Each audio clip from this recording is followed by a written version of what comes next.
Welcome back to the show, everybody. Check out these headlines. We got Reggie Middleton from Veritasium with us. He's going to tell us that he holds some very important DeFi patents that he believes Bitcoin, Ethereum, Litecoin, Solana, NFTs, and more are in conflict of. And not only that, I was on Stansberry Research, and we're going to talk about the current state of the crypto market and what's going to take for clarity. Somebody roll that beautiful intro.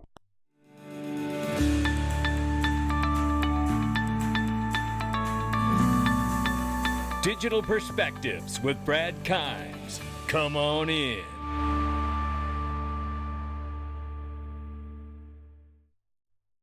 Welcome back to the show, everybody. You can follow us on TikTok, YouTube, Twitter, and actually, we're not on Facebook anymore. We see more traffic on the other platforms. I'll get that fixed, but right now, it's TikTok, YouTube, and Twitter. That's where we're at. And the private group for us, which is a link underneath the video, mentor program. It's wonderful. $883 billion market cap for cryptocurrency at the time of making this video. We're up 0.8%. Bitcoin 16,900 plus, Ethereum's 1250 and change. We see the Tether market cap at 65 billion. We'll keep an eye on it. XRP is 38 cents. Let's get into this. You guys know I'm a customer first and a sponsor second, but I tell you what, I love Glint. I love being able to accumulate gold with Glint. It's one of the next things that I'm about to execute is topping off my card, and I love it. It is not paper gold. It is physically allocated gold that is held in a Brinks vault for you with your name on it. That's it. You get enough of it, you can actually have it sent to you. But you know what? You do get the luxury of having a MasterCard debit card to go along with it. So if you choose to spend it, it is like spending everyday money. It's God's money. You can't beat it. Click the link underneath the video. This is the one and only Jack McDonald, CEO of PolySign.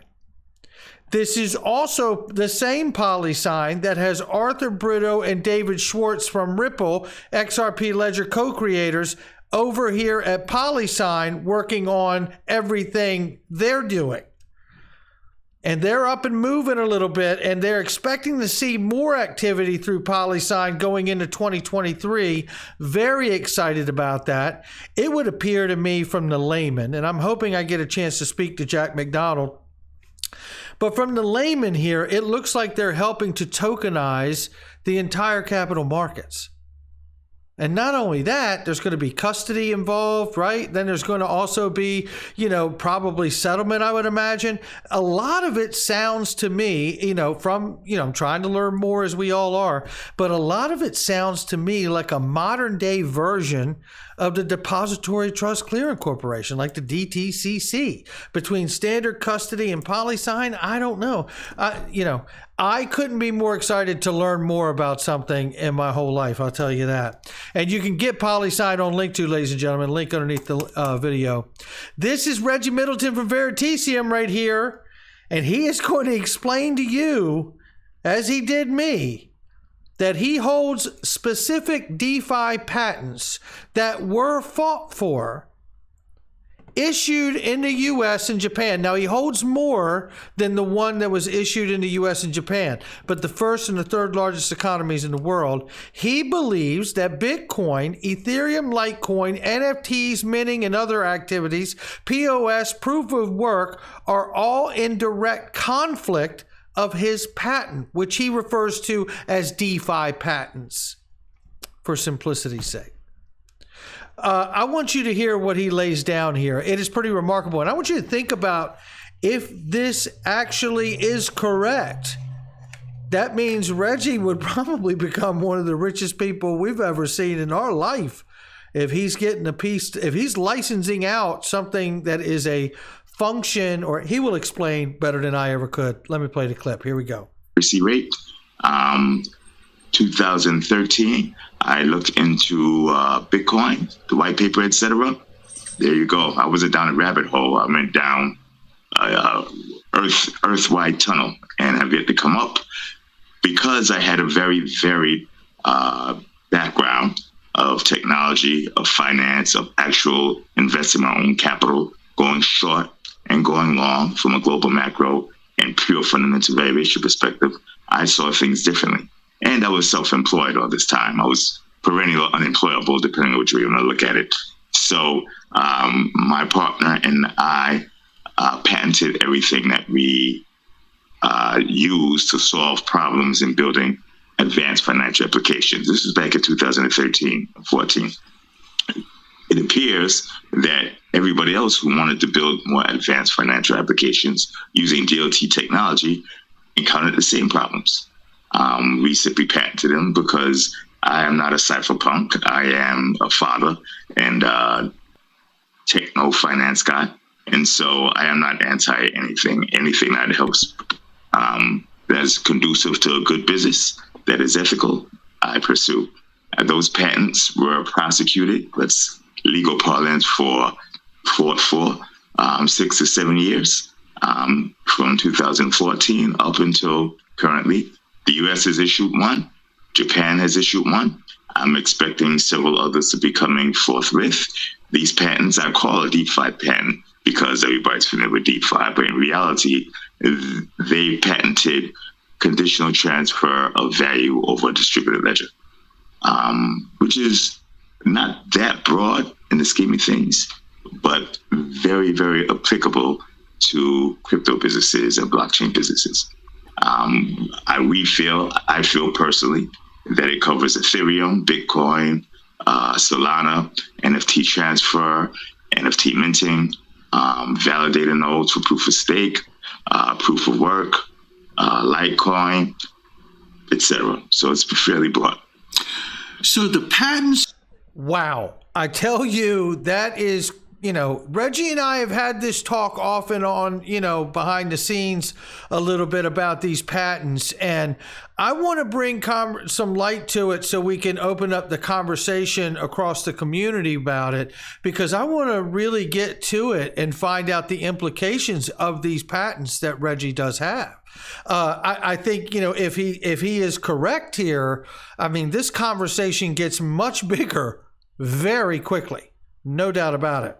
Now, this conversation was fantastic. I want to shout out to Matt McCall and Stansberry Research. If you should go watch this whole conversation, not because I'm in it, but because of the conversation that we have. I tell you, it was really a meaningful conversation, and I want to shout out to Matt for that. Go watch this whole video there. Give him a like and subscribe. But look, I want to play this clip out of here where we talk about the concerns about Tether without reserves, backing it up. We talk about many other things that are going on currently in this space. Take a listen right here.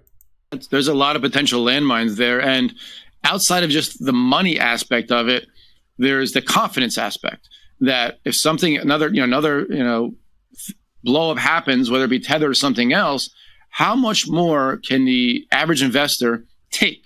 They start questioning the overall crypto market. There's always bad actors in every market, but they start questioning the overall market.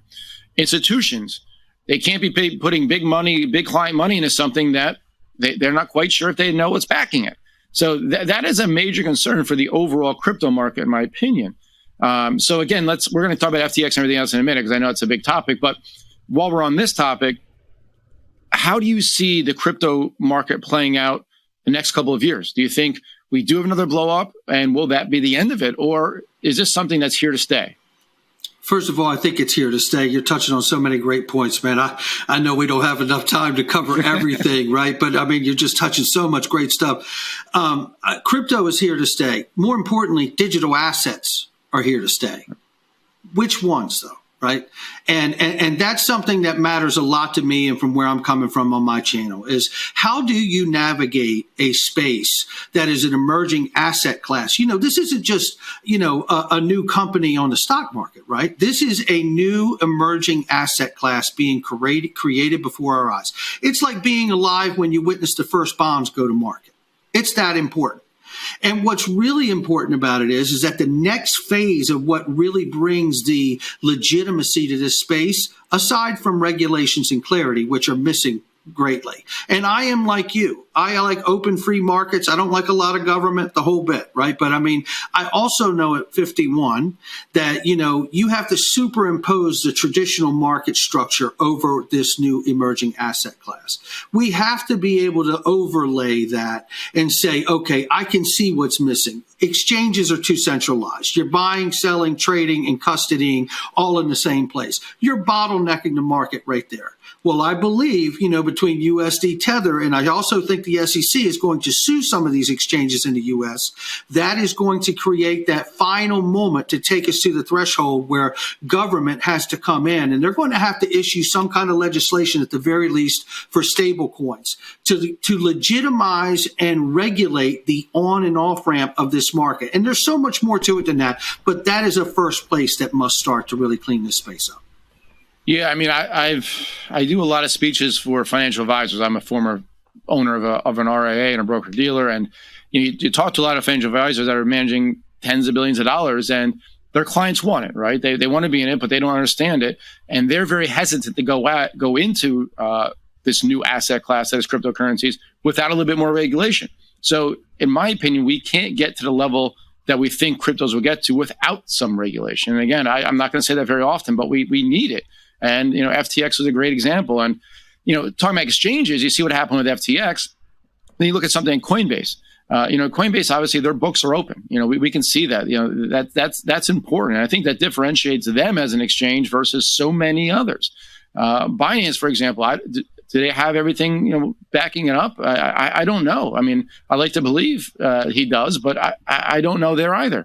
I do know that, Coinbase has a major four accounting firm. They have U.S. regulations looking at it. So regulators looking at it. So it's a bit different. But that's unique. But when it comes to the actual coins, such as Tether, Brad, that concerns me because I think we need to have that backed up. And I think, as you just mentioned, you made a great point.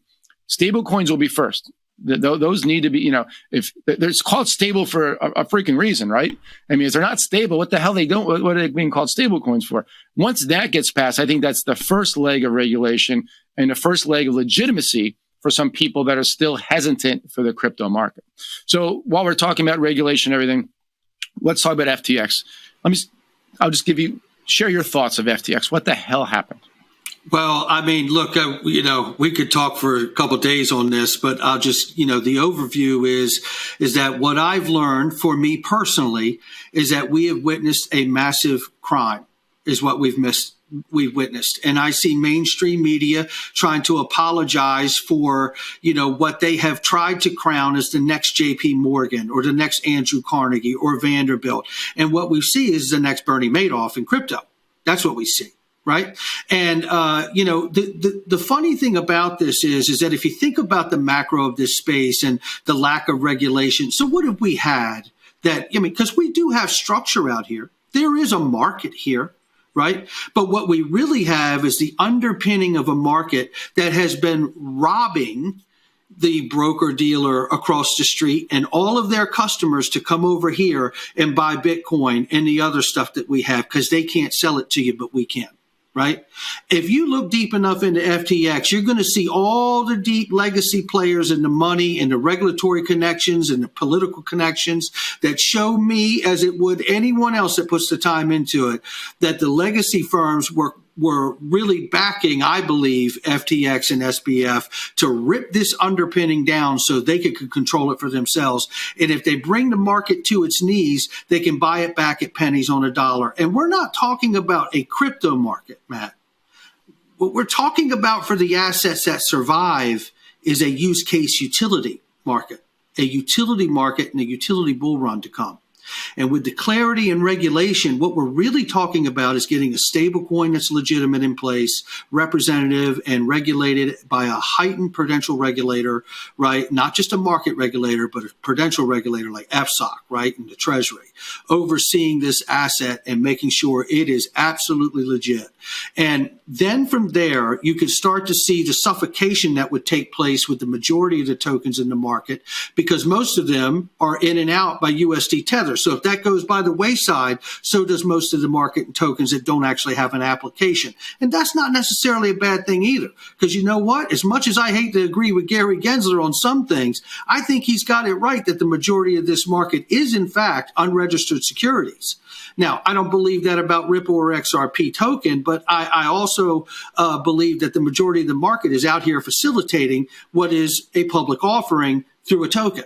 And that's not a good thing. And that does need to be regulated. So if you cut off Tether, or at least cut it at its knees to really make it legit, you're going to suffocate a lot of these token projects that are living and dying every day based on the speculation that's happening on their token they're offering. That's a great way to clean the market up.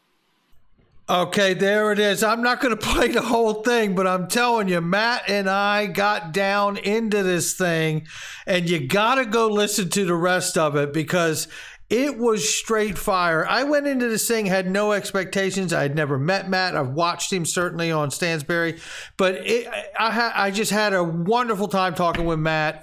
It was so easy to go through the stuff that we were talking about, and there's so much more to hear in that. Go check it out. Give Stansberry a like. Give this a like and subscribe. It's not financial advice. Check out all the links underneath the video, and I will catch all of you on the next one.